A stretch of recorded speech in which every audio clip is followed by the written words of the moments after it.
बड़ी और खबर सामने आ रही है। कांग्रेस की 8 महिला सांसदों का स्पीकर को पत्र सामने आया है।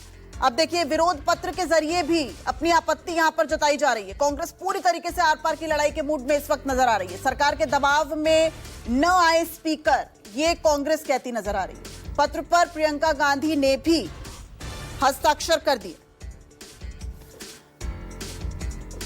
रमन, आपसे ही जानना चाहूंगी, ये जो हस्ताक्षर अब महिला सांसदों ने किए हैं, उस वक्त भी जब ये पूरी तरीके से विषय सामने आया था, आपत्ति किस बात को लेकर है? एक तरफ रेजोल्यूशन और अब दूसरी तरफ ये विरोध पत्र।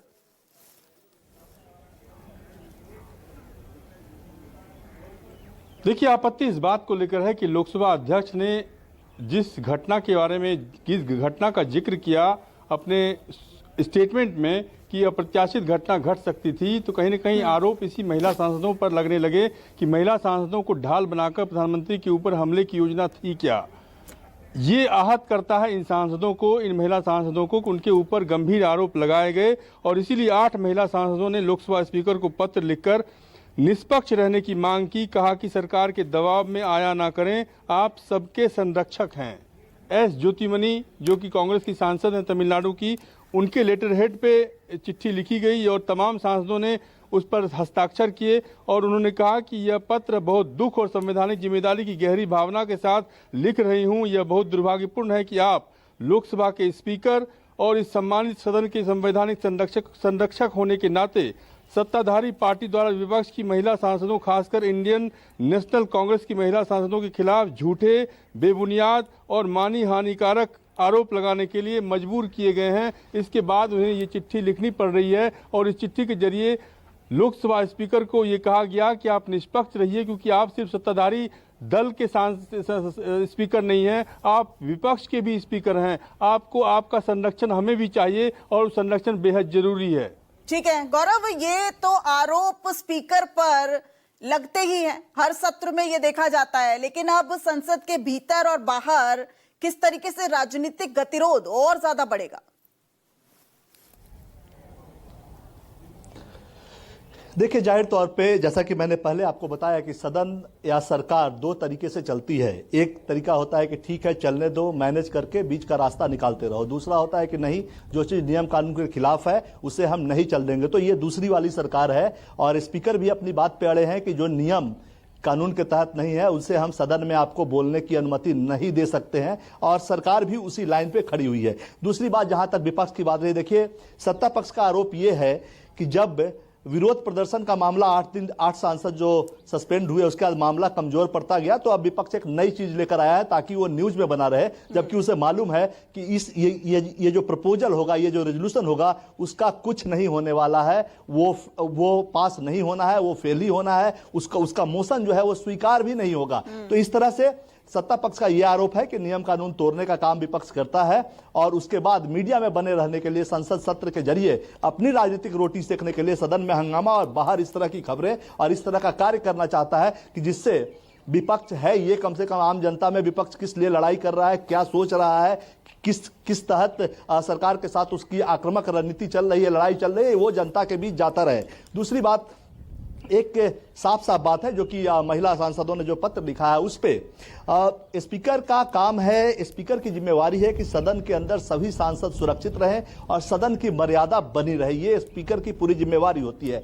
स्पीकर ने उस दिन साफ साफ अपने चेयर पे बैठते हुए, संवैधानिक पद पे हैं और उन्होंने बैठते ही कहा कि उन्हें कहीं से ऐसे इनपुट मिले थे और कुछ तस्वीरें भी उसके बाद उस दिन सामने सोशल मीडिया में या मीडिया के माध्यम से आई थी, जिसमें महिला सांसद एक साथ एक ग्रुप में किसी तरफ बढ़ती हुई दिख रही थी। तो जाहिर सी बात है उस आधार पे स्पीकर को जो तथ्य मिले थे और उसके बाद वो जो तस्वीरें सामने आई, उसके आधार पे स्पीकर ऑफिस और स्पीकर का साफ साफ कहना था। नहीं, लेकिन महिला सांसदों का नाम लेना, यहाँ पर विरोध इस बात को लेकर कांग्रेस को ज्यादा है। जो महिला सांसदों की तरफ से पत्र सामने आया है उसमें ये बात का उल्लेख किया गया है कि आखिर आपने नाम क्यों लिए, आप उस टिप्पणी से बच सकते थे, वो अनुचित है। नियम क्या कहते हैं गौरव?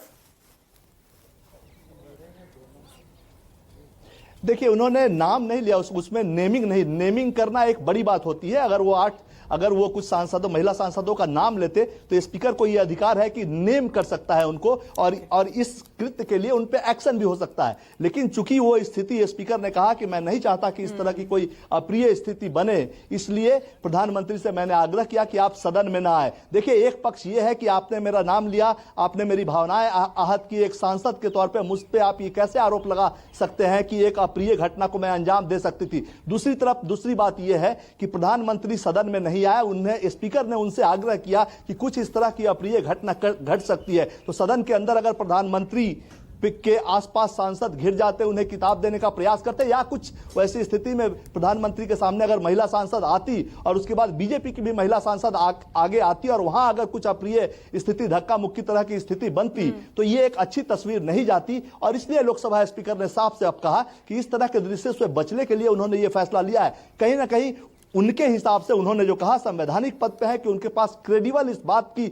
जानकारी थी। तो एक बात यह है कि स्पीकर अपनी बात कह रहे हैं, महिला सांसदों ने पत्र लिखकर कहा है कि वो इससे आहत है। जाहिर सी बात है, दोनों अपनी अपनी जगह पे सही हैं, लेकिन सदन की गरिमा को मेंटेन करना स्पीकर का काम है। सदन में कुछ अप्रिय स्थिति न हो, ये स्पीकर को देखना है, और इसलिए स्पीकर को उस वक्त जो उचित लगा वो उन्होंने फैसला लिया। जी ठीक है। रमन, अभी जो आप एक बात भी कर रहे थे कांग्रेस के सांसद से, उनका ये कहना था कि अब हस्ताक्षर होने शुरू हो गए हैं, तो क्या अब चूंकि प्रक्रिया अब आगे बढ़नी शुरू हो गई है मोशन को लेकर, क्या जो लोकसभा के तमाम लोग हैं, क्या उनको भी नोटिस दे दिया गया है अविश्वास प्रस्ताव को लेकर? बिल्कुल, देखिए कि जब निर्णय हुआ कि लोकसभा अध्यक्ष के खिलाफ अविश्वास प्रस्ताव लाने के लिए सहमत हुआ इंडिया ब्लॉक के सभी फ्लोर लीडर्स, उस वक्त ही सभी सांसदों को ये जानकारी दी गई कि आपको इस पर हस्ताक्षर करने हैं। और मल्लू रवि, जो कि आंध्र प्रदेश तेलंगाना से आते हैं, कांग्रेस के सांसद हैं, उन्होंने इस बात की जानकारी भी दी कि उन्होंने साइन कर दिया है। ऐसे कई सांसद हैं जिन्होंने साइन करना शुरू कर दिया है, उनको एक एक करके बुलाया जा रहा है। पार्टी ऑफिस, कांग्रेस पार्टी के जो संसदीय कार्यालय है उसमें बुलाया जा रहा है, वहीं पे उनको सिग्नेचर करवाया जा रहा है। सवाल ये उठता है कि लोकसभा अध्यक्ष अक्सर कहते हैं, बार बार कहते हैं कि ये सदन चलेगा परंपराओं से, ये सदन चलेगा नियम के तहत, लेकिन विपक्ष का ये कहना है, विपक्ष के सांसदों का ये कहना है कि क्या ये नियम या परंपरा सिर्फ उन्हीं के लिए बना हुआ है? क्योंकि जब निशिकांत दुबे तमाम उन किताबों का जिक्र करते हैं जो कि कुछ किताबें पब्लिश्ड भी नहीं है, जो किताबें, जिन किताबों पर बैन लगा हुआ है, उन किताबों का भी जिक्र सदन के अंदर करते हैं, उनको कोई रोका टोकी नहीं की जाती है। सिर्फ रोका टोकी राहुल गांधी को की जाती है, जो कि विपक्ष के नेता हैं, और वो भी एक मैगजीन को कोट करके वो अपनी बात रखना चाह रहे थे। लेकिन लगातार लोकसभा अध्यक्ष के द्वारा ये कहा गया कि उन्होंने नियम दे दिया है, उन्होंने कह दिया है कि आप इस किताब का जिक्र नहीं कर सकते। और राहुल गांधी अड़े हुए थे कि वो मैगजीन में छपी बातों का जिक्र कर रहे हैं जो कहीं से अनुचित नहीं है। ठीक है।